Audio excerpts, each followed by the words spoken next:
Hey guys, Ali here from Bloodied X and Local Knowledge. I got a couple of my buds here today. Duane Mellor from Pinnacle Sportfishing, Robby Gant from AFTCO.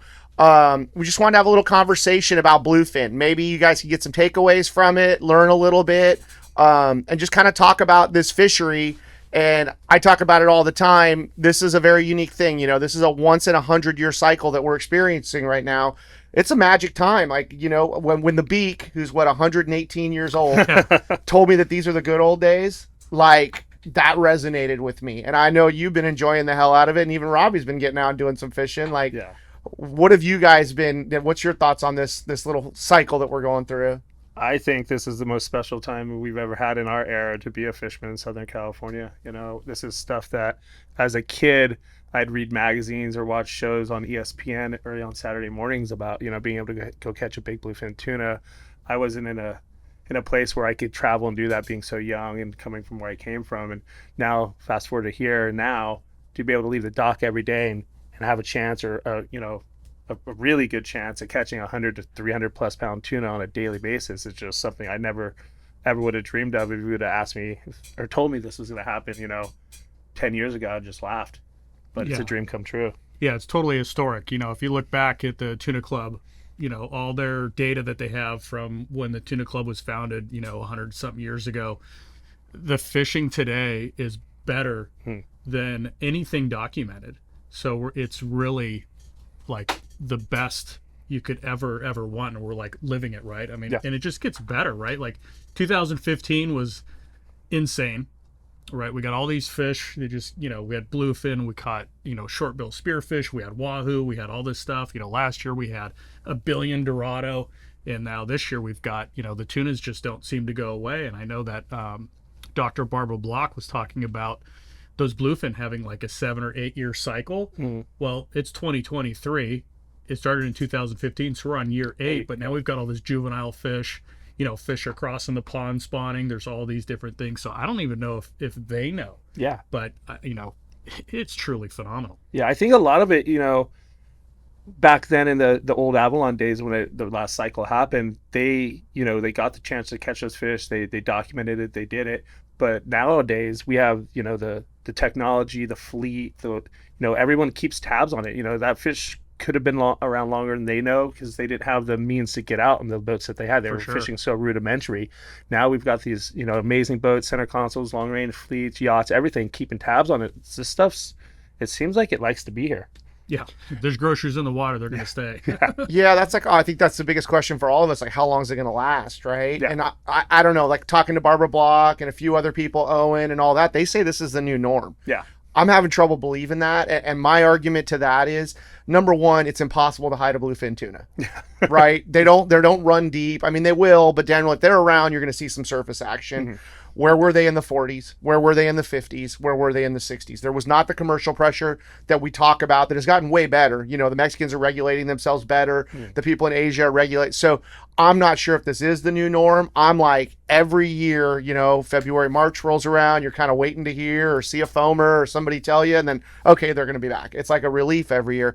Who knows where this takes us and how long it lasts. Yeah. Hopefully forever. Yeah, exactly. It is the new, just pinch yourself every year. Yeah. Just be lucky that you're getting it, right? 100%. Because don't expect, but be stoked. Right. Yeah. But everything's like a cycle, right? And 100%. It's going to cycle out. Like, when's the last time we've caught an albacore in any sort of numbers here? And that used to be the norm. And now it's the norm of Northern California, Oregon, and Washington, right? So it will cycle out, but like anything else, it'll eventually come back, just hopefully in our lifetimes again. Yeah, it's crazy to think like you could have a kid right now, he may never see what we're doing right now. Yeah.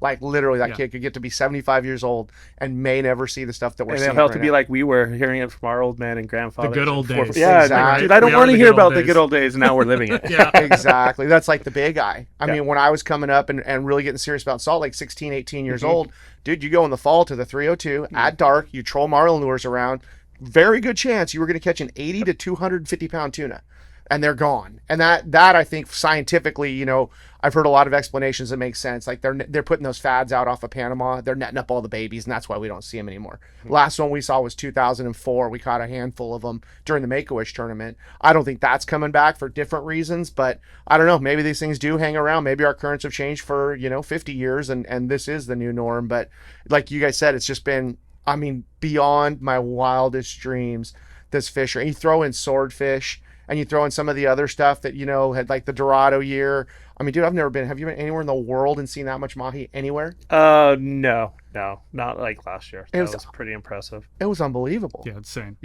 So I don't know. Enjoy it while you can. I think it's a short message there. Yeah, absolutely. Yeah, no, you got to get on the water when the fish are here. It's time to go. Yeah, totally. Don't wait. And I made that mistake in 2015 when all that blue marlin was up at the islands, and all my buddies were going and just crushing them, and I just couldn't get it with work and family and everything else, and I just kicking myself for not finding the time just to go up there and just to, for anything else, just to say I caught a local blue marlin. Yeah, right? yeah, I mean, that's absolutely. pretty special. Yeah, that was the one thing we weren't able to catch. We had one up in the jig, swatting at it, and could not get him to eat it. And man, I'll never forget that. But we put a lick on those wahoo, and that was some That was special fun. stuff. We Wow. hooked one of Super those blues, and it absolutely melted a TLD 30. Yeah, that's a knife to a gunfight. People Whoops. don't realize how hard a blue marlin pulls, Yeah. especially when you're a tuna guy. I mean, they'll run off some line, but it's nothing like a big marlin, a blue dog, or a black, man. Holy moly, that's something to see. Yeah, it's special. And in our local waters, that's just crazy. So, okay, let's carry on the conversation about bluefin. There's so many ways to catch them. What's your favorite way to catch them? I'm going to go ahead and say kite. You Yeah. know, we have 1,132 fish over 100 pounds on the kite in this 8-year cycle. It's truly amazing bite. I think it's rad because it's a lot more moving parts. It does take a lot more talent and skill. And at the same time, you're really, really stealthy. You don't really rattle the fish. You have chances at getting drifts for 8-10 fish if you play your cards right. And I've just completely fallen in love with kite fishing. We were doing it before down in Cabo for yellowfin on the Gordos, back in like 2010, 2008, 2009, right in there. But to be able to transfer that to here now, I've just completely fallen in love with it. Yeah, I'm with you. What about you, Robby? Yeah, I mean the kite bite, just watching them blow up. Yep. I mean, it's sick. Price of admission A alone. foamer too, like a foamer bite is rad just because it's straight froth and it's just nuts and chaos. But I don't know. I think we can all agree we've probably made 5 billion casts into a foamer and only have a handful of fish. Yep. Versus like the kite it's pretty sick. It's fun. It's all about the best play. bite in sport fishing, I think. Visually. Dude, I agree with you. And to be able to, like, the evolution of it was really cool. Mhm. In 2015, in August, a couple of my yacht buddies called me and they're like, dude, go to the 43. Do what you guys do in Puerto Vallarta. Except back then we used a caballito. We weren't even using a yummy flyer. Yeah. And I had a couple yummies somebody sent me. I'm like, well, let's try that. Rolled out there 15 minutes later, caught a little piece of history. Yeah. Like, it was crazy. Just crazy to have that happen. I remember you were at Shimano. I remember it was on the TAC 50 prototype Yep. back in the day. And it was like, that changed everything. That one bite changed, in my mind, my whole, So you're everything done, I know right? about Yeah. local fishing. Yeah, Yeah. So talking about the kite, I mean, you're the master of it. I love doing it as well. You live and die by it a lot more than most guys. Like, if you had 3 tips, somebody trying to figure out the kite, because that's the weirdest thing. Like, a lot of people come out of town to fish with me, clients from Florida or whatever. I almost feel stupid when I put the kite out. Yeah. They're like looking at you like, you do all this shit to Yeah. get a bite from a fish. I'm like, look, I know it's crazy. Wait till you see the payoff. Yes. It's totally worth it. Stand by, sir. Yeah, exactly. But it's like, dude, it's wild. Like, trying to explain that to somebody who's used to dangling a single. We got all this stuff going on. My wife calls them fish puppets. We're rigging up our dolls, Yeah, with the zip yeah. tie and all. Like, what 2 or 3 takeaways from somebody looking to get better at the kite or even learn to fish the kite? Slow it down. Really pay attention. Take advantage of every little opportunity you have, because sometimes a single meter marker, a single shiner can be the gateway to a whole quarter mile of fish below that. Really see the fish, really watch which way they're swimming, watch if they're going down swell and turning back. It's not too hard, especially if you're elevated up in a tower. Once you find out that there is a lot of fish there, make calculated drifts. Don't just stop your boat because you're marking fish. A lot of the time you're just stopping in the middle of the school, the end of the school. One thing that's really worked good for me, and I'll let the cat out of the bag, is once you start marking, turn your boat right into the wind. And don't stop that boat till you stop marking. That fish is all right behind you, and you just set yourself up to have a whole biomass swim through your spread. And when you do that, have at least 6 to 10 flyers ready and let them have it. Yeah, that's a huge deal. And when we learned that day, we went out and killed it. Like, we were kind of doing that, but we were shutting the boat down too soon. Yeah. And you're like, no, turn into the wind and keep going till you stop seeing the marks. And one thing that I've done to fine tune that is, and so the reason you're going to turn into the wind, if your boat's coming this way, you start marking fish here and the wind's blowing at you this way, which typically that's kind of a common setup. The fish are right here under your boat. If you start fishing a bait, you're going to catch a little piece of them. If you turn your boat into the wind, now your kite theoretically is going to be directly behind your boat, exactly where you metered those fish. Yeah. And the other thing that we get anxious because a lot of times the kite's 300 yards away. You want to drop it, wait. Yeah. Wait until, like, and I'll see that bend in my wake, and I'll tell the guys 50 yards, 100 yards short of that, then drop it in, because those fish are moving, and I want to get it right on their heads before they get a chance to leave town. Yeah, and a lot of the time, I'd say more times not, call it 7 out of 10 times, those fish are swimming into the wind too. It So seems if you can get above them, drop your kite or put your kite out and let them swim through you, you're going to cook way more than one. Yeah, they seem like they bite way better too when you get the bait in front of them versus bringing it in behind them. Yeah, usually the lead of the school is the most aggressive fish. Those ones want to eat real bad. And once you get those ones fired up, it comes like a, like a cat. Whoa.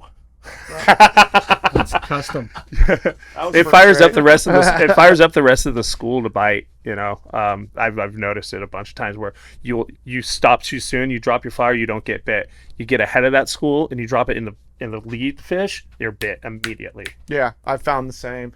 Yeah, and that's that pack mentality. Once you get one of them fired up, it's on. Yeah, the other ones are following the lead of the school. So sometimes I'll bite, but a lot of times they won't. Yeah, they'll really lamely bite it, but you get them fired on the fired up edge of the school, those things start going. Yeah, also I think more to your point too, when you run over that first chunk, guys freak out and they want to put a bait in. Yeah. Well, dude, you're tip of the iceberg, right? Like you keep going, it gets meatier and meatier, and next thing you know, you've got a mountain of it behind your boat, and all you gotta do is get a bait somewhere near. And that's talking like general, like meter marks. Like I'm not talking 1 or 2 fish type deal. There's, again, like I said earlier, you can stop on one or 2 fish mark, and you might be on the very, very leading edge of the school and just wait it out. A lot of times you'll get bit right away, and then they just come hot heavy after that. But when you run over a nice jag of fish, which quarter of your screen, you probably just got a little chunk of a big school.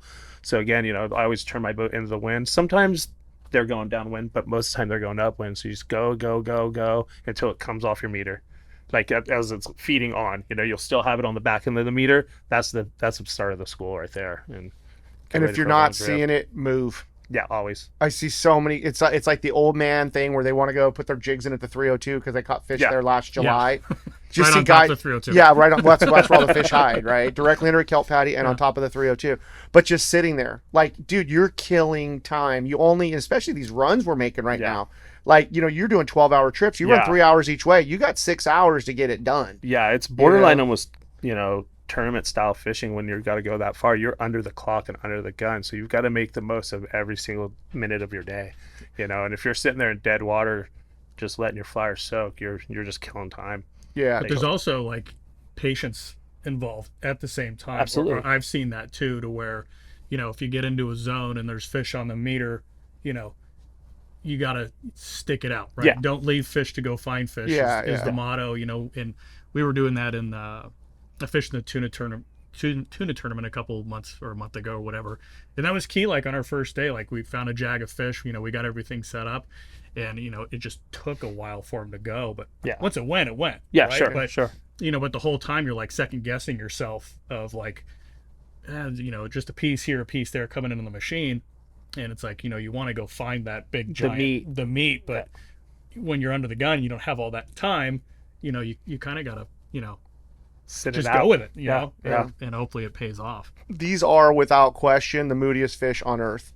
Like you get them in the right mood, and the tiniest 2-fish jag turns into a banger. Yeah. And you get them in the wrong mood, and you're staring at breezers like the size of Disneyland, and you cannot get a bite. And I don't know what it is. I mean, we know the tide does something to get them excited. That's probably another good tip we can give is just like, I time my day around tides. Yeah. I want to get as many tides in. So if I've got to leave early to catch 2 tides, I'm leaving early. If I got to leave late, then I'm leaving late. And then you'll also see certain years and certain times of the year, they just bite at different times of the day. Yeah. And now they're back on that PM cycle. Like they like the afternoon lately. Yeah. And that's another thing I would tell guys that are trying to get better at it to really pay attention to. Yeah. Conditions as well. If obviously we've been kind of riddled with wind here the last few weeks, and you want to go on a really calm day, but you really should try to pick your days, if you have to pick a day, that you are going to have a little bit of wind in the afternoon, because most days where we've had it, you're seeing breeze after breeze and you're putting your bait and your offerings into them and they're not biting, there's not much condition. I've yet to have a day where there's killer condition and have that happen. Yeah. And if there's wind, if there's surface disruption, you're bit. Yeah, no, that's true. They definitely bite better. And also, I mean, to quote my buddy Rush, you get just kite mares when you're trying to fish that stuff with no, I mean, you go from looking like a pro to an a-hole so fast when there's no, and it doesn't matter who you are, what you got, like, that will just ruin you. You'll get so frustrated. I think the best days are when you have zero wind until like 11 o'clock. Yeah. And then give me 9 to 12 for the rest of the day. And let you get out there really fast. Exactly. And not get beat to death. Yeah. That's what I'm looking for when I look, because I'm not running every day like you are. I'm 3-4 days a week. I'm picking my days. And, good conditions like that. Some days you just got to go when it's greasy calm and to get really very well acquainted with the balloon and frustration. And you still may catch a fish. Yeah. So that's definitely a half full way of looking at it. If anything, you take away managing your kite, doing double balloons, any other trick you can do. At one point we were gill and gutting our flyers when there was like 5 knots of wind, and re-sewing them back up, and changing all of our 400-pound swivels to 250-pound swivels. Yeah, it's a little light, but anything you can do to lighten up your offering to work with the little amount of wind that you have on that particular day, it does make a big difference. Yeah. If you're going straight balloon, like I go balloon to a clip because I'm cheap and balloons are really expensive right now. Yeah. So are you doing the same thing? Or are you letting the balloon? Here's the secret, dude. I've never used a straight balloon my entire life. Oh, really? I have like fishing PV and Cabo and stuff, but here I feel like an ultralight kite, very ultralight kite with the double balloon rig is just as effective. Really? And it keeps my stuff up. You always risk a chance of popping that like very expensive balloon, even if you're fishing the clip. So we always no kidding. Yeah, when it's dead still, we go straight balloon. I haven't tried the double balloon rig. When it's that calm, I kind of go right to the balloons. I've given it, and it works. You just got to get away from the balloon. Yeah, you got to walk it around just in gear for sure. And that's like the only time I've really had them eat it in directly behind the boat, because you're not causing a lot of disturbance with prop wash. If you're just in gear, you're creating enough self-made wind being just in gear that you keep your offering up, and you just get a little further away from the boat or behind the boat, and it works really, really well. Yeah. You do got to time and maneuver yourself into schools when it's like that, but just slow it down again. And you need some help.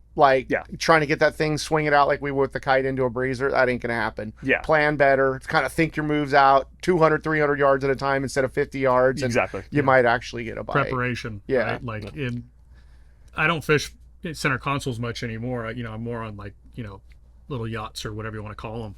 And it's really making sure everybody on the boat has a job and know what their job is. Any kind of fishing because like that. when you get into that situation, you don't want to be scrambling because you've got that little moment of time to get bit, and it makes all the difference in the world. Like when you get into those crappy situations where you don't have wind, but everything's prepared and like ready to go, so when you hit it, it's just bang, bang, bang, and you're deployed. And no toe stubs, no nothing. I work with a deckhand nowadays. So I'm putting the guys on fish and reading the school and telling when to drop, or our deckhand's winding the fish tight. I have a client on the kite reel immediately, because if you have no wind and you're tight on the kite, it hardly ever pops unless someone's on it putting in gear full speed right away. So you put our clients into a work scenario, and then everybody takes a turn on a fish or getting a fish, and everyone takes a turn getting the kite in, everything, just being prepared, like Robby said, is absolutely critical in tough condition situations like that. That's another good tip too. Is I see a lot of people get bit, and you watch their kites go down. I'm like, what are you doing? As soon as we're bit, that kite lever goes full speed. Yeah.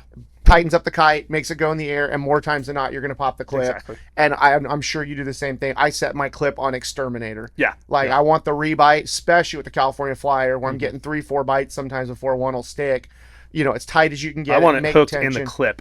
Yeah, exactly. It's hooked, and then it pops, and you're already buried the exactly. You're going to lose a lot less fish doing that too. So. I feel like it doesn't take much to get all those hooks in them. You just got to get a little bit of pressure on them to get that thing started. And I feel like even that slack condition when it pops, you're probably already tight. Yeah, absolutely. Let's see, what's some other stuff? Like one of the things that I noticed, there's a lot of people that go out and get one fish in a day. It happens, find some, drift, whatever, get one bite. What's the difference between the guys that get one fish and the guys that get 10 fish? again, I think it's paying attention. You know what I mean?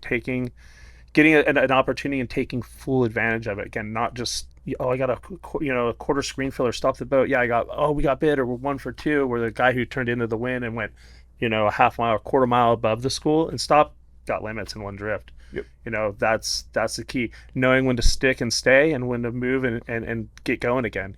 Don't just sit there just because you got 3 bites on one drift. That stuff does move. Surprisingly enough, they have fins and they swim. Yeah.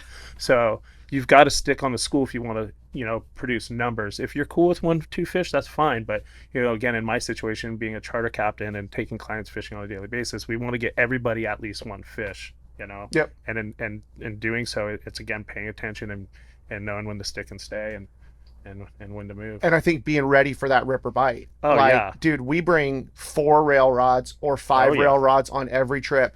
I can't tell you how many times I've got a quad going. Triples are like, no, that's, happens all the time because you get in them just being ready to fire. And, we've got 5-6 bullets ready to go in the cooler, rigged, so I've got flying fish ready to go. I got 4 rods. When we get bit, come tight, put the kite reel in gear and have it hauling ass. I turn around, Dave, my deckhand's got another rod waiting for me. I clip it in, strip off the leader. He's going to get in a bait. And by the time that clip comes back, it's going the other way. Yeah, rapid fire. Yeah. Totally. And I think that's something where guys could really practice and get better. And that goes back to what Robby's saying. Everybody has a job. Stick to your job. Know what your job is. The faster you can fling flying fish off the side of your boat, the more fish you're going to hook. And, dude, I mean, these windows of opportunity, sometimes they're all day, but usually they're 10-minute windows, 20-minute windows, to get bit as many times as you can. And I think that's really important. You see guys scrambling, don't know where stuff is. I know that's not happening on your boat. That's certainly not. I mean, it's hard enough without, not having your shit together. Like, have your stuff together, be ready, assume that every stop you're going to kill 5 fish. Yeah, or just assume that every stop might be your only opportunity of the day. So for sure. Make the most of it. For sure, yeah. But I think a big tip is what you pointed out, and I've seen this happen a million times, and we've all probably seen it, but the guy will rig a flyer and get it out, and you might get blown up on, you might blow out a wing, you might have a little baby mako shark come chomp on it or something like that, and you got to wind all that stuff back in. And I see the guy in the back, no baits in the water, and he's sitting back there, he's got his skewers out and he's got his zip ties out, and he's doing it takes forever. 100%. Right. So you've got the 6-hour window. So if you're really good at rigging a flyer or, rigging the hook rig and all that kind of stuff, it still takes a long time. So if you do that throughout the day, you might have burned an hour of your fishing time. Yeah. Just screwing with flyers. And not have that rapid fire ability. Yeah. I mean, at least have 6 rigged, ready, skewered, laced up and skinned up and hooks, everything laying in your cooler between your ice bags. Ready, and even we'll get into a bite. As soon as we're double, if we have 6 flyers, I'm rigging flyers right away, or Nico or Austin or whoever's working with me is rigging right away, because I always want to have 6 flyers. So you never know when it's going to go rapid fire like that, and it happens all the time. We're like, somebody grab the Cali. It's like, so why don't we have flyers rigged? Everything does work, but again, I just I don't think guys can afford this day and age to have 6 California flyers ready. So have your frozen popsicles ready. I usually, when we're rigging flyers, I put the California together and it sits on the dash and it's ready to go. Yeah, that's usually our party starter. We'll start the party with that. I have at least 2 on each boat, and then we go into the frozens. And then if we get tight on the frozens or whatever, we get just wall up and wing smash. And then, which does happen. You go like, dude, I just went through 6 flyers and only got 2 fish. Send out the Cali. And whoever's not fishing it, rig, back up to 6. But always keep that stock of rigged and ready flying fish, available and ready for you guys. And you'll see the numbers grow exponentially. Let's talk about the California flyer. So I love it. I know you love it. For me, if I'm moving or looking, they're in the area, you aren't marking them right now, California flyer, first time every time. As long as it's moving, I think it gets a bit better than a dead flyer, just because you can slap it and beat it up and do a lot of stuff that you couldn't. And it gets a lot of attention when you're doing that, I feel like. We're drifting, though. I generally prefer the dead, because I've seen them come up, and they'll get bit on the dead stick, no question. But I'm sure you've seen it, they'll roll on it. And they won't, like they sense something's wrong at the last second, will peel off of it. Yeah, I've never got one dead stick. We get a lot of our bites from the side of the boat, shotgun launching it. So basically launch your balloon like out to the moon and then let that thing go. let it do like a 60, 70-yard shotgun skip where it won't even make it to its point of destination usually. Yeah, and we do the same thing. And the other thing that we do a lot too is when we do get into that drift pattern because you're bait up or whatever, is that flyer's never just sitting off the side of the boat unless we're killing a fish. Yeah. Like if we're all hands are on deck killing a fish, and a lot of times you look over and the rod's doing what you want it to do, but I'm always walking it in and walking it out. Yeah. If we're drifting, and it makes a huge difference. And I'm a big hunter, and I always think about like I can glass the side of a mountain for 3 hours straight, and I won't see a thing. And then all of a sudden I'll glass by and I'll see a deer's ear twitch. Yeah. And I think it's the same thing. Predators your eyes are set up to see movement, and just that little bit of extra movement definitely gets that reaction bite, gets them fired up. What's some of the other kite stuff you guys would say to get guys pointed in the right direction? Another really good one that I think's kind of been a lost utensil is the yummy. Especially when you're getting in an area, you're marking fish here and there. There's been fish in that area, even maybe the day before, or you know what I mean? It's there, and you're seeing little bits and pieces and scraps. Put out that yummy and cover a little bit more ground a little bit faster. I think it's a way better tool than the Mad Mac. You might catch more fish with the Mad Mac, probably a lot more smaller ones. But with that yummy, you're going to cover a lot more ground than you would with a normal flyer, and you're going to raise big fish, and it's going to give you signal when you're on them really good. Like that thing gets bit, and the commotion it makes, draws the big bites and the bigger fish up. And again, you cover ground. So that's something that I think is really important that people have forgotten about. We've used it every single year and had success with it, and it's made our day to where we slowed it down after that. We got a bite from that. Then it comes under their boat like crazy. Like, okay, there's the meat right there. Send out popsicles. Here we go. It's a good search bait. Yeah, scattered little chunks. That's when we'll go to it. And it's funny, like it's a tool of yesteryear, like 5 years ago. That's all we knew. 2015. That's actually the best bite. Yeah, it's a way better bite than a frozen flyer. It's because they are playing cat and mouse with it, and they eat it with aggression, and they're eating it a lot faster at a way quicker clip. And it's, I call them tuna bombs. When you see 2 or 3 of them fighting over it, That's and the that best thing's thing just ever. blowing all over the place, and none of them can eat it, and you're just screaming, losing your mind. waiting And for it's that rad thing to that go those down. baits don't get jacked up and they get smoked and they don't stick. They just come back a little more, and the fish can't resist that. They're like, It's the infinite popper cast. yeah, That's all it is. Yeah, It's a for popper sure. cast that never stops. Yep, exactly. It works so good. Yeah, that is a good one because I feel like everybody's forgotten that in lieu of a Mad Mac or whatever. I mean, on a grease calm day, we run the Mad Max. I know you're not a fan, but or we'll run a high Bonita or even a big Rapala we've gotten bit on. Like, there's just no condition. We're looking for breezers or whatever. It works for us, and a lot of times I'm just happy to get a fish, especially on a no wind day. Yeah. But I love that. Still love the yummy. It's the sickest bite ever. It's fun. Yeah, a lot of fun. All right, so that's a lot of kite info. Let's talk about some of the other ways to catch them, which I like catching them all on the kite, and especially because I like catching them on the right gear. Yeah. You know what I mean? There's so many times where you see a foamer of 40 and 60s and you throw a surface iron in it or a little stick bait, and what happens? You just get smoked by the wrong 4 hours size. later. Yeah. We call that tuna jail on our boat. Yeah. Everybody else is in tuna jail watching you pull on that fish, and you can't do it. Then they'll be blown up all around you. You can't do a damn thing. Right. Yeah. So it's like right gear at the right time, but definitely I would say probably my second favorite way to catch them would be the foamer fishing. Yeah. For It's sure. sick. I agree. It's just so sick. What do you guys use? Like, what's your go-to for foamer fishing? Various surface lures, kind of whatever it works. We'll have several big. I use first and foremost, if it's foamer fishing, I always have a Lewis ready. 9.3 glass Lewis. If you don't have a 9.3 glass lure, a composite super seeker lure will work. Buffing up the foregrip with some diamond X wrap, and use a 2-speed reel, whether it's a Shimano, Daiwa, Penn, whatever. Make sure you have a 2-speed reel, 80-pound braid, like 40 size reel, 30 size reel is perfect. And be prepared to hook those big fish. We have a couple 200-pounders, 222 and a 212 on long rod gear, and the first one came on a Lua, but with a single speed Trinidad 20. Oh God. That fish took 4.5 hours. Oh no, thanks. That's tuna the- jail. Yeah. Right after that, I upgrade to a 2-speed reel. A week later, got the 212 in like 12 minutes. And that you throwing a popper first? Both What of are you those fish throwing? were popper fish. Okay. Yeah, both of those fish were popper fish. I'm fishing 130 mono to give a little stretch and forgiveness on head shakes and stuff like that. But those rods you're able to put on the rail. And again, I'm just kind of speaking big fish again. It's kind of overkill for the smaller grade, but you never know what's going to pop up. And that's like the main ingredient to our surface casting arsenal is the heavy jig stick. I can't tell you how many mid 100 grade or 100-pound grade fish we've had very quickly with that setup. Yeah. You're not getting put in tuna jail. Everyone's going to get their turn. That phoner's going to pop up. You're going to put that fish on. You're going to go make another cast. Yeah. And you're talking lever drag, right? Yeah, 2-speed lever drag, absolutely critical. We had an instance last year where we hooked a 160 something on a single speed on a 9.3 Alua. That fish took 2.5 hours. The very next day we hooked a 168. I hook and handed for a client.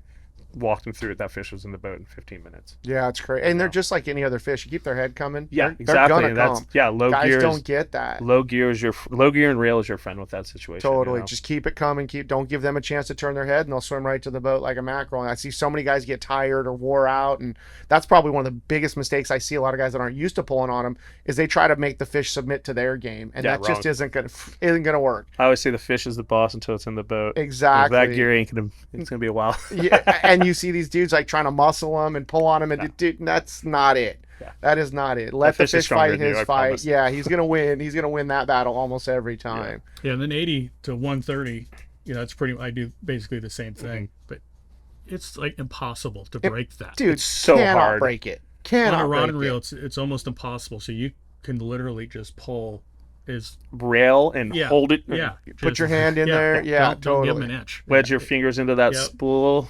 Think about every time you're at the Coronado Islands on 40-pound yo-yoing and you stuck the reef with your surface iron, how hard it is to break 40. Yeah. Now triple that. Like you said, it's almost unbreakable. If you can tie a knot and all that good stuff, you can pull as hard as you want. That's another thing we do too, is like jam when you got them on the kite gear, the heavy stuff, don't let them have an itch. Yeah. Jam your hand in the spool. Do whatever you got to do. I mean, we don't fish crazy tight. It's like 26 at strike and 32 on the button. Yeah. But we use a lot of hand. Yeah. After their first initial run and head shake deal, you get them settled, you can really put the screws and heat to them.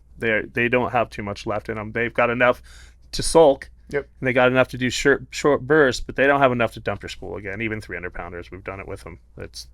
They do their big first run, their few first head shakes, and after that, you can tame them with a lot of drag. Yeah, I just think like in that situation, using that mono top shot, you're talking about like the stretch, right? But when you jack up that drag, that high, and they're doing the sulk, you need that mono. Yep. Because I'm different. I do the 80 braid, but I'm using a short piece of Chloro. Okay. I can't jack the drag up that much because I have to compensate for that. But that's just my style of fishing. Sure. That's what I like to do. But just for those guys that are listening to this, having that longer piece of mono, you can definitely jack that drag up because you do have that stretch factor versus a guy that fishes more my style. You got to be way more cautious if you jack that. Yeah, you almost have to like work with swell. There is no stretch, right? Yeah. And I don't know why, but that's just how I grew up, doing this deal. But I was the same way forever, especially like the beginning. It's like we were fishing our flyer, not to go back to flyer, but just on this topic. I was fishing them straight to braid. Yeah. And we were doing really well, but we were pulling a lot of hooks and breaking hooks and swivels and stuff. So we went to mono, and it gave us a lot more forgiveness, especially with clients and guys who don't understand like working with swell. Like it'll absorb swell, it'll absorb head shakes. It's a safety buffer for sure. But there's nothing wrong with the way you fish. Right. It's fun. It's violent, and I don't feel like the knots. Yeah, the knots going through the guides or the knot that comes onto the spool drives me. I totally agree. Got it. So that's why I use, it's like literally like a 4-foot section of like 130, and that's all outside the tip. And you're doing that all on. Oh, I got you. So it's not. So when I'm casting, I can cast. Anyways, I feel as though I can cast a heck of a lot further. Yeah, because you have nothing hitting guys. Yeah, yep. Or the your thumb hitting the knot that's on the spool, or there's a lot of different things that could slow it down. Sure.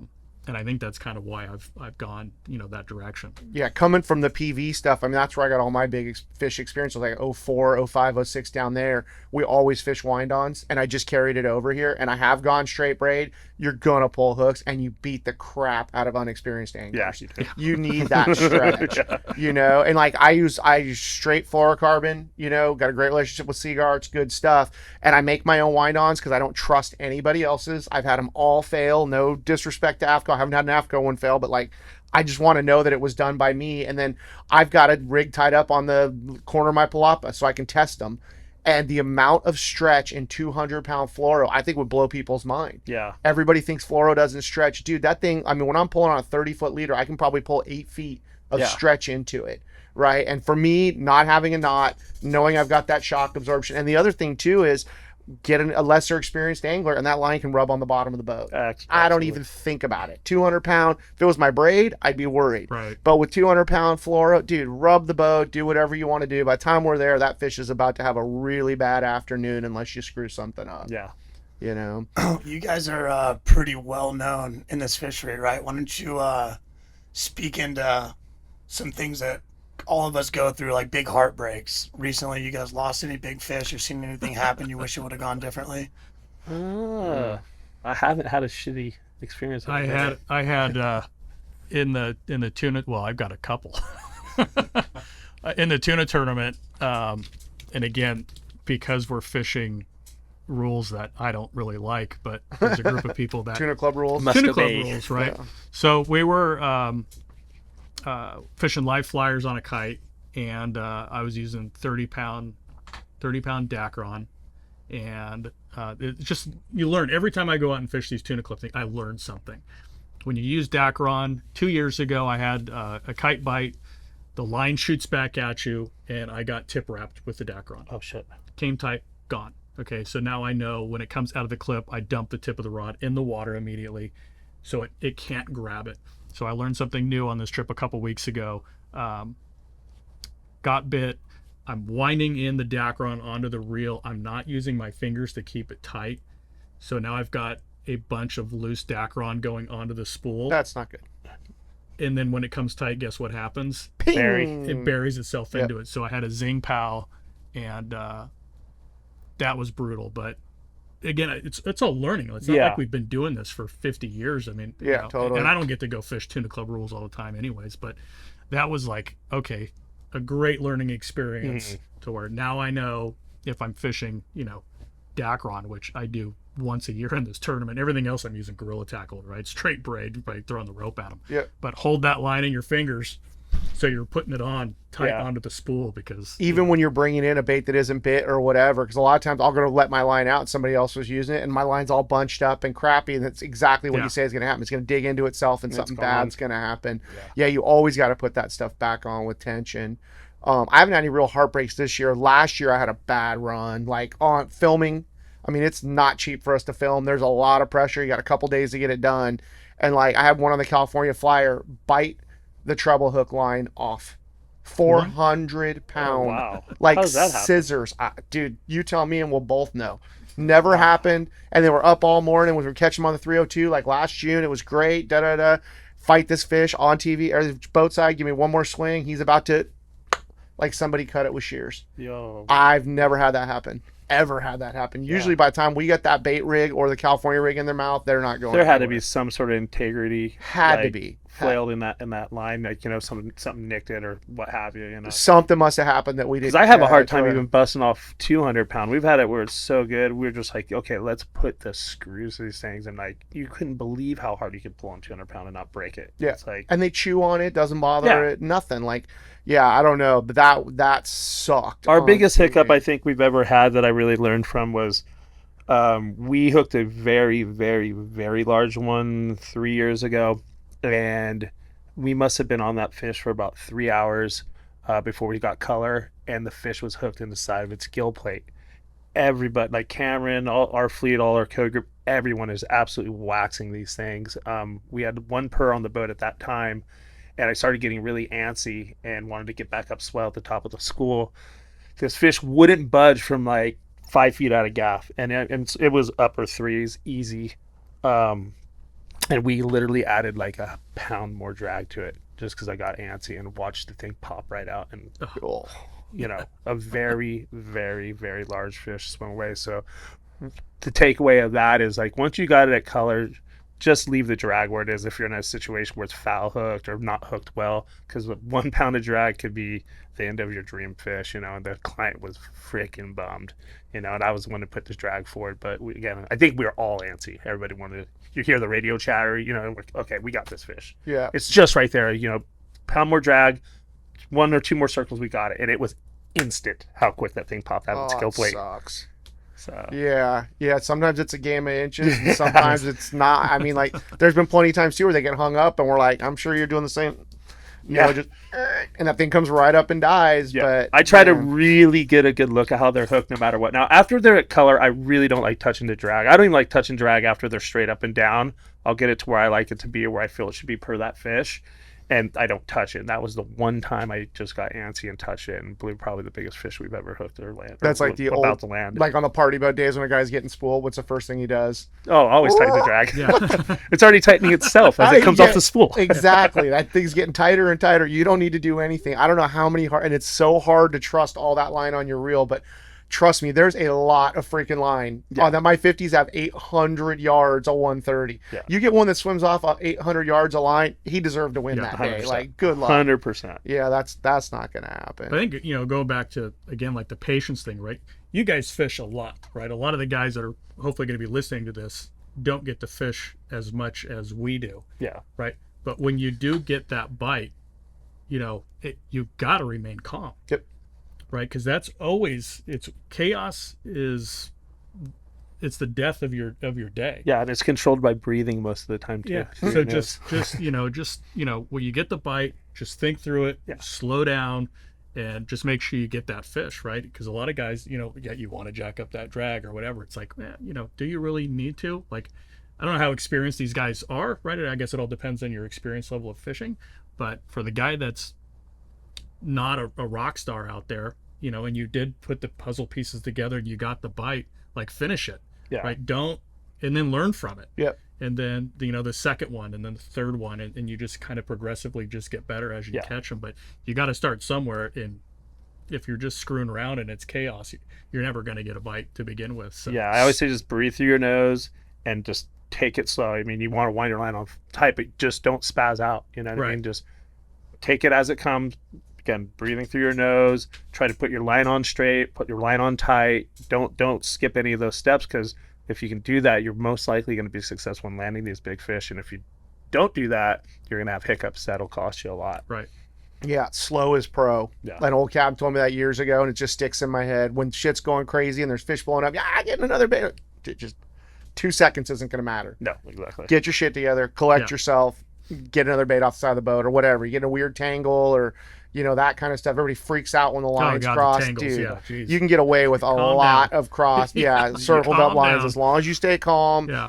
that braid will rub on itself on another piece of braid. And as long as you're not putting a bunch of pressure on it, you're You're good. okay. Just calm down. You'll get it out.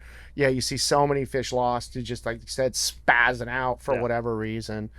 But, so what's some of the other stuff? Like, I know one of the things that frustrates me, and I know it frustrates you because we've talked about it on the radio a lot, is people's inability to see a breezer.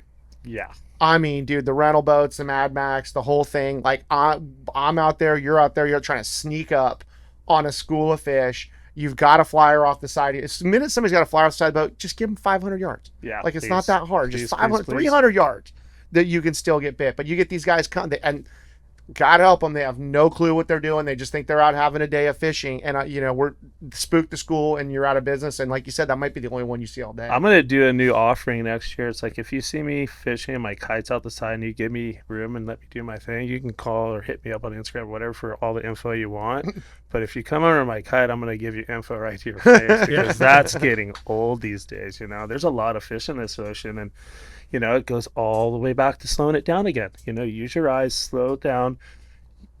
It's, if you assess what's going on and fish in a positive manner that doesn't negatively affect other guys, you're going to do better as well. You're not going to do better cutting a school off from somebody that's set up that the school's marching into. If you downswell them or you run under their kite or run between the school and their kite, you're not going to do any better than if you just slowed it down and you let that school walk through me and then you got upswell me.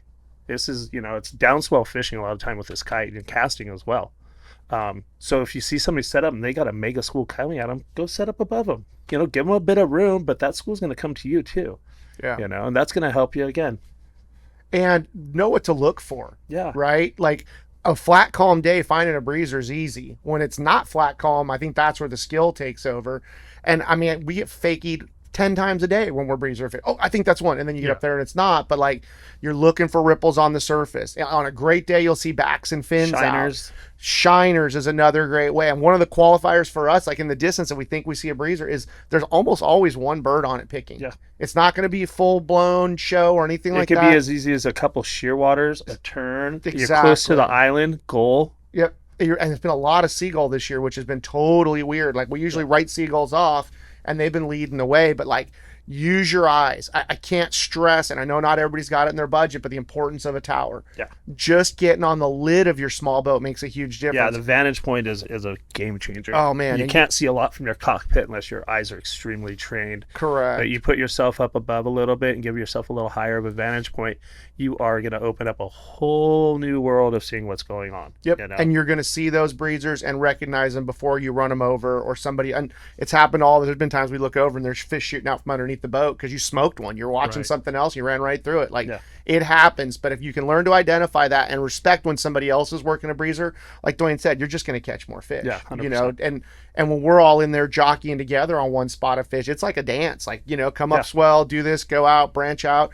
And I promise you, your best day is never going to be behind a party boat. Yeah. Yeah. You've done it with us before where we just hopscotched all afternoon. Oh, there's one. Oh, there's three. Oh, there's one. And everybody's doing it. And everyone's working together, going wide of the school of the body of fish, which is obviously showing itself really well and allowing us all to set up on it.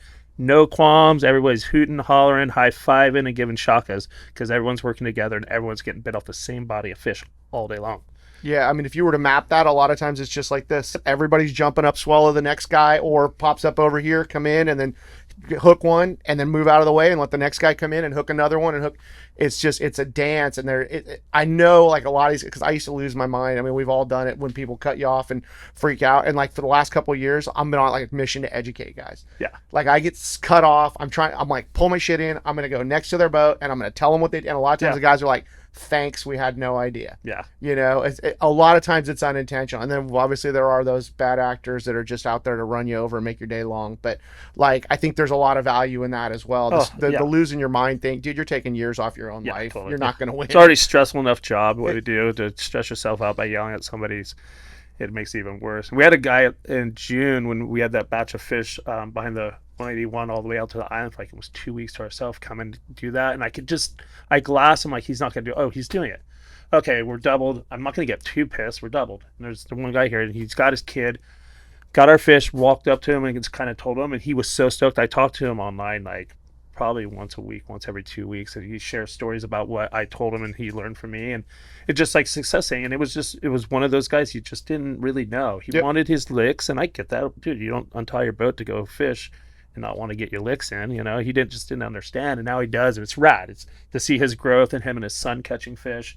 You know, it's all just like, again, getting done with our task at hand and going to educating him a little bit. There was no yelling even needed. It was like, hey, what's up, dude? I don't know if you're you know sure what's going on here, but you kind of ruined us. But you can actually better your day and not ruin us and catch some fish if you do this, you know. And it worked for him right away. We were like, oh my god, he's bending, sick. Yeah, that's awesome. And hopefully this reaches more people than we could on the water in a weekend or whatever, Yeah. you know, but like to help everybody understand there, if you see a bait dangling from somebody's kite on the water, like there's something around there happening. Yeah. You know, just give a little bit of room, find your own bit. I mean, you see those guys gang banging on the party boat and do all that, dude, that is not a recipe for success. Sneak off a half mile, and I guarantee if you look hard enough, you'll find your own chunk that's way more willing to bite. Fish the fringe. Yeah, exactly. I mean, so far, like, how many times you just been sitting there greasing them by yourself, and you're not a mile away from the circus? I shot, you know, sometimes that close, sometimes a little further, but I shot, you know, like Yeah. they're there. The fleet's there, but you're not fishing in the middle of it, and you're just absolutely waxing them because you're fishing the fringe.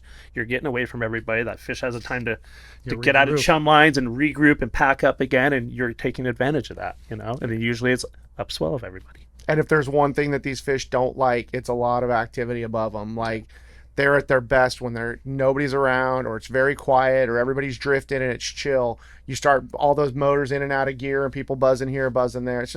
Nobody's going to win in that Yeah, situation. wakes also, that's another thing. I don't know if we touched on that, especially when it's not super, or you don't have a lot of surface condition, it's glassy, or you have like 5-6 knots, enough to get the kite and the flyer offering out. But if you're throwing wakes and you're going through zones, your wake's basically a force field. Your wake's going to a school will be going like this. You'll hit them with your wake as you're trying to set up fast or get on them quicker. You just push that school back down swell like 200 yards. They don't like wakes. I have a sonar. I watch them swim off of wakes all the time. They know what they are now. Yeah. Yeah, It's been 8 years. you wouldn't imagine that 20 tons of tuna can change direction on a dime. Oh, yeah. Oh my God. You do one thing, like I could let my guys slam hatches. It makes me nuts. Yeah. When you're sliding into one, somebody's going to grab something real quick and that hatch slams, I see them, and I mean, just from the noise of a hatch. Yeah. Now imagine how it is you hit them with a big wake, or you get impatient going into that breezer and you motor up or whatever. And that's something else we've noticed. They don't mind noise as much as they don't like a change in noise. Yes, exactly. You know what I RPM mean? change. Like if you're idling into them or even fast idling into them, dude, they'll, as long as they hear you coming for a while, they really don't freak out. Yeah, they acclimate to it actually. Yeah. But if you drop your throttle, you're going in too fast, and you drop your RPM or your throttle a lot, they notice that change in vibration and tone, and they scatter. If you can go in real slow and slowly come off of it out of gear, a lot of times they don't even care. But it's just a drastic change in RPM and harmonics in your motors, whether outboard or inboard, will do some damage to those things as far as like giving you a chance to catch them or not. Yeah, if you've ever snorkeled around a boat, I mean, you hear that stuff from a mile away. Yeah. They're hearing it and feeling it. Mm-hmm. Like, it just makes total sense. And I've seen it where I pull it out of gear, my, little clunk coming out of gear, and they just go, bah, they freak out, and they'll bust the other direction. Everybody get electronic throttles, please. Oh my gosh, yeah, seriously. So, sometimes you'll get that little extra clunk, and that's all it takes to send them packing. It's crazy. So the other thing I want to touch on too is just being able to recognize a breezer. Practice. Get out there and see it. Breezers will change your whole day, or a flat spot, in rougher weather. But the ability to pick that off gives you so many more targets through the day than just meter fishing. Yeah. You know? And that's with a good pair of gyros. Don't even get me started. Yeah. Right? Like, we've all seen it. We all live and die by them. But again, it's another, what we do is expensive. Yeah. Right. Yeah. There's no cheap way of going out and going offshore and trying to catch these tunas, right? It's just another tool. It's no different than a rod and reel. Yep. Right. Or your flyer or your kite or whatever. If you don't have that piece, you're done. Yeah. Now you're just getting lucky. Yeah, and anymore it's like, you get a set of Fujis for what, $1,200, $1,300. Like, dude, it's a rod and reel. It's a absolute must have. And the thing that I try to explain to people is the higher you get, it's exponentially better. Yeah. You're on your lid of a small boat like a Parker, dude, they're 4 times as powerful. Mm-hmm. You get into a bigger boat where you get, another 3 feet, it doubles again. And then you've been like a big Viking tower. Dude, that's cheating. Yeah. It is straight up. I don't even go in the bucket cheating. On that boat because it's like, all right, dude, I'm going to go just the bridge. I'm fine. That's like too unfair up there. You see I breezers for from like 5 miles away. Like, You can see a breezer on the surface. Okay, like, I go in the bucket. But yeah, exactly. No, it is crazy. And you can get the Frasers, which are I think another step up in binos, and you hit Jimmy up at Gyro Pros, is that his website? Dude, they're $3,000. Yeah. Like, it's an investment, don't get me wrong, but it's a tool. It's going to pay itself back real quick. So fast. I mean, how many times does that one bird change your day? Or, yellowfin fishing, you see a dolphin at 5 miles. Right. And and it's just not tuna fishing. It it's is. Oh, it's everything. every kind of fishing, for sure. I don't like anywhere I travel. I'm sure the same way. They're always with me. Oh yeah. If I'm doing, I take them rock caughting in the winter because I've found schools of yellow. We had a school of bluefin on like February 26, like 5 years ago. Yep. Because I saw a ton of birds off in the distance. Got my gyros. I'm like, oh, dude, it's all bluefin. Yeah. Totally. Who takes bluefin or gyros bluefin or rock fishing? I always joke that I take them trout fishing. Yeah. Like, I just don't want to be without them. They're the security blanket for sure. Yeah. Going back and forth to Mexico, dragging those things, and I just feel naked when I don't have them. What's some of the other tips you could think of to get guys really on the fish and seeing that fish and maybe understanding that fish a little bit better? I think you guys, because you do it so much, so maybe from my perspective on a guy that doesn't get to go as often as you, but again, it's the preparation, it's having the code group or buddies or something. But whether it's I'm on Fish Dope religiously. I mean, I'll look at JD's website. Mm-hmm. I'm on Marine Traffic. I'm on and you kind of piece together all that stuff, and then you can follow. You can almost follow the fish every single day. Yeah, you can put it together on your mind before you even leave the dock. So I fish via the internet, right? So I'm doing that almost every single day. It's a tool. So if it does come out, and obviously I'm blessed to know enough guys to where I can make a few phone calls, but there's guys that don't. And so at least you can put together a game plan. Sure. Absolutely. Right? And know like where to go and what to do. So at least you're in position, to get a bite, right? Yeah. So it's a lot of studying, right? It's a lot of looking at, charts and, like fish dope. I mean, it's just having the chlorophyll, right? Like just seeing that stuff and seeing the temperature breaks and all that stuff. It's a game changer for the average guy that doesn't have, this giant group of people that they can rely on that are on the water every single day. And, and again, it's not cheap. So do your homework so when you go out, you're at least prepared, or you're in the right position, right? You're putting yourself in a spot to get a bite. Yeah, and build a network. I mean, you got a crazy network. You talk to everybody, and we're talking to all the same guys and all that stuff. Like, fish dope's great. It'll get you in the zone, right? And it'll give you a good idea, big picture of what's going on. But there's nothing like having a buddy come off the water that night. Oh yeah, found him somewhere else and drop you a check, and now you know that you're at least going to be very close the next day. Yeah. And then one other thing that's a lost art, which growing up catching albacore and all that, was like learn to read the water. Yeah. SST charts are so essential. If the fish is parked on a piece of structure on the Tanner Bank or whatever, okay, they're not playing as big of a role. But like this year, when all that stuff was bouncing around between the islands and the snail and the Osborne and all that, I guarantee you when that stuff's not on a piece of structure, it's on a piece of water. Yeah. Those breaks, whether it's chlorophyll or temperature breaks, are a highway for these fish. Another one that's really worked good for me over the years is, say you've got a 20-mile long break. It's both chlorophyll and temperature, which does happen a lot here. And there one spot or one little section that day. If you're fishing every day, you try to figure out how far they're moving each day. Again, this fish in June we had to ourselves, they're moving 6 to 8 miles a day. In that 6 to 8 miles a day, they're moving 5 from dark until light, until we found them the next morning. It was like clockwork. Then they disappeared. So what do? We look at current altimetry. And that's where you're going to start seeing spin-ups, which sucks in all the bait, all the kelps. You'll notice a lot of times when you're in a really good bluefin zone, you're in a really good kelp zone too. It's not a coincidence. And that's been a big, big deal for us, is following those current height charts where the water's rising and sucking everything in. And boom, lo and behold, that's where they're at. And that's happened to us probably 4 times already this year. Where do we go?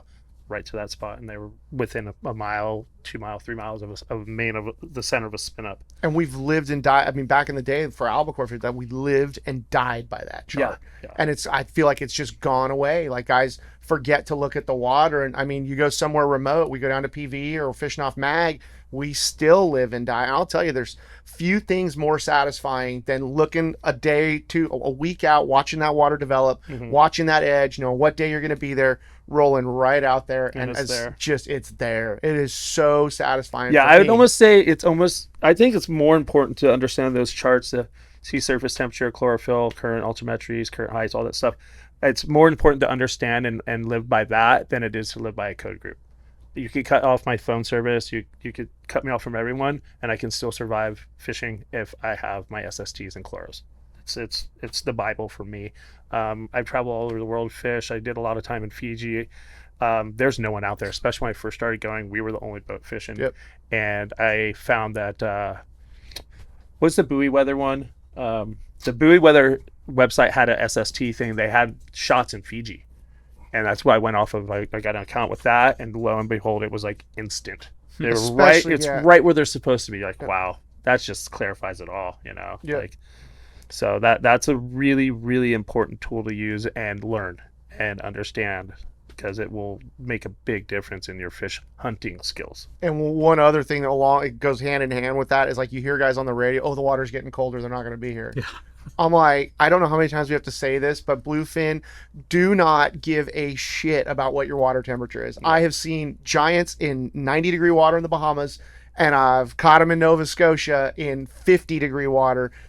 All they care about is one thing, and it's just food. Yeah. It doesn't, and the only reason they're on a temperature break is because the food's there. Yeah. It's not because they want to be on the warm side or the cold side. If I'm looking at a break like that and I roll in, I'm always starting on the cold side, because it just seems like they do gravitate towards that cooler water when given the opportunity. But man, I mean, we've caught them, especially El Nino year. We were catching them 78-degree water or something like that. They're eating machines, and that's their main priority, is going to be food and not temperature, where some of the other species really do care about temperature. Yeah, absolutely. And that's the surface temperature too, right? Yep. think about it, if it's 78 degrees on top, What's below the thermocline? what's below, right? And it gets them back. If I mean, I don't know. And what they if you watch your prefer. meter, those fish are all below the thermocline when you're marking them, usually. Unless they're up breezing or flat spot or high and dry. Agreed. They're swimming, they're below the thermocline. So it's cold down there no matter what. And those fish have eternal heaters. They can live in cold water. They can travel long distances in cold water. They don't mind it. They actually prefer it. So your surface temperature does, I think, have a little bit to do with it, a little bit. But again, it's not going to bother them if the food's there. They can just go down deep and, relieve themselves and be cool anyway.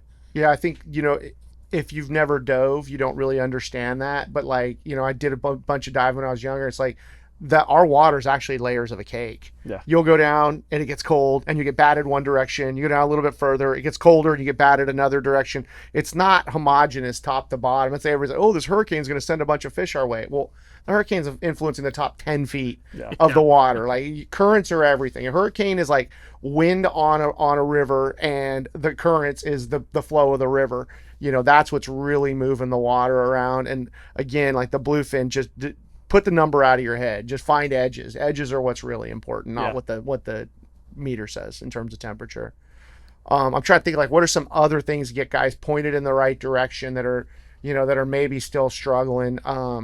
Understanding is a lot of times this is migratory fish. Like it does double back. I've noticed on full moons occasionally, but these things are usually pointed one direction until equinox, and then they go back the other way. You know what I mean? It's like, if you don't always, here's the one is I always have a plan B. So where the fish have been, you've got your reports from the day before. That's where you're going to go. Guys got them, but where are you going to go if they're not there? Did you do the homework on that? And give yourself a plan B, even a plan C. Map out your SSTs, see if there's any other spin ups happening along that break that are not in the one where the fish are. Have somewhere else to go. Because a lot of times that'll save your day, or otherwise you'll just sit there drifting when you're marking one fish here, one fish there, like the guy on the top of the 302 because they were there yesterday. It's like, always be ready to stick and move. If they're not there, you've got to go somewhere else. And if you're stuck and you don't have a game plan, and you don't have your SSTs downloaded on your phone, you're just spin around in circles, is what I watch guys do. Totally agree. Where we pick up our stuff, like our whole kit, tie our kite down to our boat, and we're gone. Yep. That's a really, really, and that saved our butts a lot of times too. Again, these things are crazy. They have these things called tails, and they will swim off.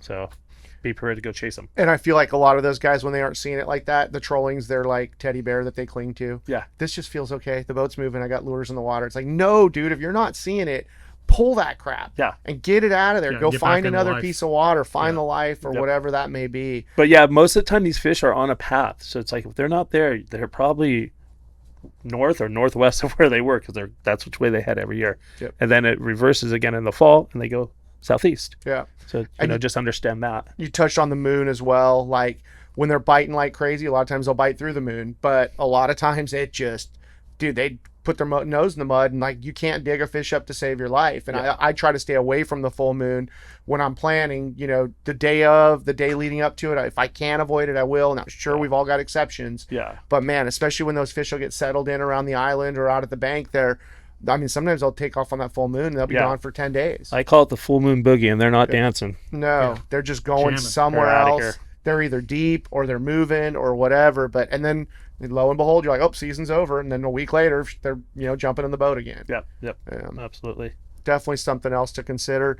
Let's talk about another way to catch them that is kind of drift related, which is the sinker rig. Yeah. You do much of that? Oh yeah. Okay. Yeah. I like the sinker rig. A lot of the times it seems like, early in the season, it's good. It's good around the pens. It's good around structure. And it's good when you're not seeing the fish visually, but you're marking it deep, whether it be 10 fathoms, whether it be 30 fathoms, what have you. That's when that tactic comes into play and is really, really successful for us. It's more of a electronics game. You really got to trust your electronics, trust your sonar, trust your up and down, but in the same time, you still got to try to get above a body of fish. You get above a body of fish, you send your sinker rigs down, you do big long drifts, and it can be really, really successful for your fish count. Jigs are also come to play in that situation too. Vertical jigs, deep presentations. I like the Brawler rig. I think he did a really really good deal with that. It's basically a giant glorified drop shop rig that presents your bait in a way better fashion than the old rubber band sinker rig, which gives just too much drag in your offering, which causes scope. Where the brawler rig is more slimmed down. It's, like I said, a drop shop rig, and it keeps you more presented right in an up and down fashion, depicting on current, but always better than the rubber band rig. And so that's the circle hook with the ring. Correct. Right? And you're tying 20 pound to the sinker. Yep. So off of it, 3 foot drop or something like that. Yeah, about 3 feet. It breaks off once you're bit and you're tied on a big one, and you're off to the races. Yeah, no, I think that's a much cleaner rig. Reminds me of what we're doing for swordfish starting out. Yeah. Sending the sinker down on the hook. Yeah. And it gets you in the zone and keeps you clean without all that scope. I definitely do like that better. And honestly, it's just quicker. Yeah, it is. You tie it up quicker and get it over the side faster. We probably don't do enough of the down rig on our boat because we're always looking to find that next breezer or whatever. But man, on no wind days when they're marching under the boat and you can't get a kite bite, it's as deadly as anything. Yeah, and again, around structure, man, I've noticed that's where it really shines. Like the last 3 years, when that stuff moves through like Baja Norte and through that pen zone, that is the way to catch them. And you get a few days to a week on it, and it's crazy because you'll get in situations like that, especially again around the pens, where you might not even be marking meat, but your up and down meter, your sonar's peppered, where you've got anywhere from 2 to 10 fish all throughout the column on your meter at all times. You're going to get so bit on the sinker rig like that. It's just constantly swimming through. It's not meat, but it's there. It's wafted out, which means it's looking for food, and it's deadly in that situation. The same with on the banks. It'll get really good in the early mornings and evenings. Again, when you're just doing big long drifts, just have a couple lines down. You'd be surprised on how many bites you really get. It's kind of overlooked method. I think it's catching on a little bit more now, but it's really good. And it's another option on no wind days, which I really Yeah. like when you're sitting there, waiting for the wind to pick up or whatever. It works really well. And another rig that we go to is the backpack rig. Yeah. When there's no wind, it's deadly. It takes a little bit more work and a little more presentation. But one thing we've been doing lately too is when we start getting those meter marks, when we turn it up into the wind, throw a backpack in your prop wash. Yeah. It gets bit. Yeah. Not as good as a live flyer, but it gets bit really, really well. And that's one of the things I'm excited with the new California flyer is that thing floats. Yeah. That's going to change for no wind condition. And they're saying you can troll it off of a rigger. I mean, that's just another way to get a bait. And dude, it's the funniest thing. You got that thing on the upwind side and you're not paying attention watching your kite and you just hooked a 200. Yep. Yeah. It's a really effective way to fish when there's not a lot of wind. We had this day, Sam Wiseman was fishing with me, and he'd fished with Dave Reed, I think, the day before, and they had a bunch of leftover flyers. So he's like, "Oh, dude, check this out! A whole baggie of them, or a whole trash bag of them." And they're like kind of browning or whatever. Like, what are you gonna do with these? I got a bunch of brand new ones. He's like, "Dude, let's make decoys." So we slid up on a spot. We had a couple fish going, and Sam was making decoys the whole way out. He starts throwing them over the side. I shit you not, every one of those decoys got smoked. Oh yeah. We didn't even see the first one. I turn around, there's this whitewash hole. I'm like, what? Sam's all decoy, and then there was one like 10 feet from it. Boom! I'm like, oh my god, dude. It works. They were just doing like the backpack rig. He brought all the stuff for it. We were just throwing them over the side. We should have put hooks in them. Chumming frozen flyers. Yeah. It was classic, dude. Have you ever heard of people sinking them out and getting bit? Oh yeah. See, I've never done that, and I heard about it. I've never tried it, but apparently they will eat it underwater as well. Yeah, I know a couple guys, commercial guys, that'll just put them down on basically a sinker rig thing at night, and they've done pretty well on it. Yeah, not always, but they'll wake up to doubles or single, like they're bit. That's sick. Yeah. It's further proof that like we probably still haven't uncovered 10 other ways to catch these. Yeah, they just pin them on, like I think 200-pound 9/0 circle hook through the back. Don't do anything else to them. Let them defrost underwater, whatever. Just throw them in the water. Yeah, no wings, no nothing. They put them down like, wherever they're seeing fish, then 20, 30, 35 fathoms. Okay. Just like a backhand hooked bait.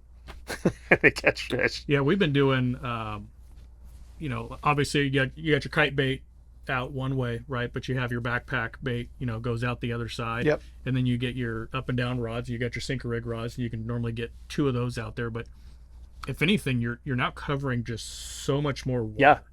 Right. And it's glorified catfishing when you're in that deal. I mean, 100%. it's boring as hell. Yep. Right. And you're just waiting for the clicker to go off. But Yeah. But at least you're covering a vast array yeah, of the and column. sometimes they want to eat that sinker rig that's super deep, Yep. and they won't come up and touch those baits, or vice versa. But at least if you got the spread on the water, like, you've got a better shot. Right? Yeah. So it's just getting a bunch of baits in the water. Yeah, it's like that Puerto Vallarta spread. I mean, that's what we always did. We had 2 down, had a balloon out with a caballito on it, had a kite out, Squid. fishing. Yeah, squid down or squid on that. You're fishing in every direction, every height you can.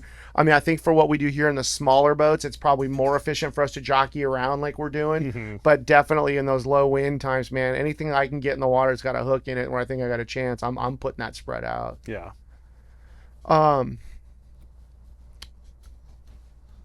Covered Got it. bait, fly line. Yeah, you guys want to talk about fly line fishing a little bit? I know you love fly line fishing. It feels like growing up, like that's all we knew back in the day. You know? Traditional. Exactly. Feels like the good old days. Like, what's your fly line setup? What do you like to use? It all depends on, size of fish, obviously. Luckily, with day and age of technology and information highway, we kind of know what we're targeting. You do get kind of Indian attack surprise sometimes by big fish. But, it all just depends on the fish. If it's 20 to 50-pound fish, I'll try to get away with 40-pound. A lot of times you're dipping down to 25. I really don't like fishing less than 25 on these fish. Amen. Too many heartbreaks. Amen. If your hook doesn't have a 0 in it, I don't want to fish it. Yeah. But unfortunately, you'll find yourself a lot of time fishing these user-friendly school-grade fish with 25-pound fluoro. I like to fish like at least a 15-foot piece of it, so you're extra stealthy. And I try to get away with the smallest hook possible. I really like Gamakatsu, Nautilus circles size 2, owner circles size 4. You'll Wow. be surprised on what you can catch. We've landed fish over 100 pounds on the size 4 hooks or size 2 hooks. But yeah, you're just kind of playing the finesse game. As heavy or as light as you can get away with, and lots of bait, lots of chum. Get a school under your boat, unload a dipper or 2, and then train those fish. Throw every single piece of chum in the same corner every single time. Train those fish like dogs, that's where their food's going to come from. Make your cast in that corner, and it tends to be pretty successful. Works really, really well for us. And then as the fish grow, obviously your gear will grow. If you can get that bigger stuff, 80 to 100 plus pounds on fly line, that's really fun as well. You're going to be looking more at like 50 to 60-pound line, 2-speed reels, 7-foot rods, stuff like that. It's just knowing what you're targeting size-wise. Yeah, and like you said, you're going to get snuck up on sometimes. I hate little tiny hooks. I just feel like we pull so many of them. The casualty rate's so high. I go the other direction. I like a 2.0 or a 1.0, but I go light wire. Okay. And I notice the bait still swims fine. You got to be cognizant. You can't pull like you would on a heavy hook for sure. But you can land fish 60 and 80 pounds, no problem on that lighter wire hook. Yeah. And I feel like it just gives you a little bit more gap to catch them in the corner of the mouth. Yeah. We've been doing really good with the VMCs, the Sure Sets and all that, and I've been super happy with them. I get frustrated as heck when you miss 20 bites in a row because that little hook or, whatever. Just especially with guys that aren't the most savvy bait fishermen. Sure. Yeah, I missing think fish. that's the key, right? It's how good are you on fly line, and that bait would dictate, the size of the hook that. Because I'm on your team, right? I use that smaller, number 2, even a number 4. Yeah, it's like the circle give hook. the get. It's like, okay, you can use a bigger hook, and you might not get as many bites, but you're going to get more for sure hook sets and fish in the boat per hook set. Yep. Yeah. But for me, it's like I think I'd rather go the smaller route, get more bites that I think is almost going to translate to as many fish on the boat, because we're getting a lot of bites, albeit they are missing them or pulling hooks. You are going to generate a lot more bites with the stealthy approach. But again, it's like everybody fishes a little bit different. Just let them choke on it. Don't put it in gear really quick. Yeah. Let them choke Yeah. on that bait, and then that smaller hook will come into play. Yep. You'll get the And then at the end of the day, it probably is a wash. I think it's whatever you're more comfortable with. I just lose my mind when we start missing fish. Or for me, pulling it's like a lot of clients don't understand the fly lining aspect, like how light to have your hand on the spool. There are a lot of real heavy hands on spools. Yep. So I figure if the bait's got a better chance of swimming with a lighter piece of hardware in it, then their bait's gonna look better swimming. And if they have a heavy hand with a heavy hook, then the bait's just like spinning in circles. Another big thing for me is perfection loop. Anytime you're fishing fly line, especially for finicky bluefin tuna, I never straight tie my line to my hook. I always fish a perfection loop. I don't fish ringed hooks either, because that loop is basically a free ringed hook minus the hardware. So you got to think about this hook with this metal, made of metal, on this little fish that's got to carry it around in his belly. Yep. if you add a ring to it, that's just more weight. So if you just use the line, make a loop with your line, that weight's already there because the line's already there. You're shaving off a little bit and allowing that fish or that bait fish not to work as hard to swim around. No, Makes a lot of 100%. sense. Yeah. And I've told people that, and they've come back. I can't tell you how many people, clients, colleagues, friends, peers, whatever, they're like, dude, that knot is the truth for fishing. Yeah, finicky it's a tuna." great hook, and or a great knot. You're relying. It's the simplest knot ever. It's almost Ever. like a square knot. Ever. Dude, we've caught tuna over 300 pounds Yep. on it. I don't even tie San Diego knots anymore on my hooks. I don't. I Oh, do yeah. not. Yeah, I mean, no, for my we- jigs and stuff, absolutely. But if I'm fishing live bait, I'm fishing a perfection loop. I've got all my crew, all my other captains trained to do it. Like, I don't want to see straight tied hooks because it just, they don't get bit as well. You got to think about the swivel point alone, Yeah, you know? it puts just more wiggle into your whole Way presentation. more action. Yeah. So okay, we got to wrap up here pretty soon. We've covered a lot of topics. You touched on one more thing that I want to hit before we go out. With your fly line and bait, how are you hooking your bait? Belly hook, always. Your belly hook, huh? Yeah. Robby? No, nose hook. Yeah, I'm a nose hook who's turning into a collar hook guy. Like, I don't know, something about that collar does seem like it gets bit a little bit better to me. And then, if they're down, I can't get a bite, then I go to the butt hook and try to, but that's like, I guess it depends on the situation, but 99 times out of 100, I'm just pinning it through the nose, and Really? firing him out there. And if he's, Michael Phelps, I'm in business. If he's not Michael Phelps, he's Changed he's out. coming out and Yeah. we're getting a new bait on. Yeah, I'll belly hook 98% of the time. I will shoulder hook sometimes if it's wide and I notice it's starting to taper off. I'll give a different presentation through the collar. But again, most times we're belly hooking. I don't remember the last time I nose hooked a bait for a tuna. Wow, that's crazy. Probably 15 years. Oh, that's awesome. Yeah, everybody does it different and it all works, but like, I know everybody's got their preferences. Man, I appreciate you guys making the time to sit down with everybody. I think put a lot of data out there that probably really wasn't available anywhere. This is some inside stuff. I think little nuggets for the guys that are paying attention. I think you're going to pick off something. Hope you guys had a good time. It was great sitting down with you Absolutely. guys. Yeah, thanks and for having look us, forward to dude. doing it For again. sure.